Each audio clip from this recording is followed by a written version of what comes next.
पवित्र महालय आज साधु सन्थ गहण एवं एक बुद्धाश्रम एभली एक पवित्र महात्मा शतवार्षिक जन्म जयंती पालन करा जगन्नाथ चेतनार मूल उत्सव प्राणकेन्द्र जहाँकि सारा ओडिशार सनातन धर्मी मानकर हृदय स्पंदन जे कि आज द्वितीय श्री चैतन्य नामाचार्य जदुमणि स्वाई जयंती उत्सव जोग देवार सौभाग्य पाई समस्त को धन्यवाद कृतज्ञता ज्ञापन कर आज भाया जो महालय उत्सव मुझे पाखापाखि 500-600 वर्ष तले ए महालयटा एक आम अंचल में एक ऐतिहासिक दिन जे जगन्नाथ संस्कृति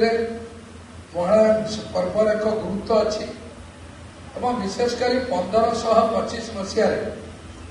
जितेबाला पंचसखा अच्युतानंद पीठरे चली था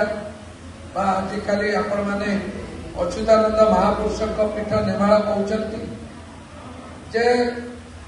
जदुमणि जहाँकि आप आज श्री चैतन्य भाव जहाँ कहते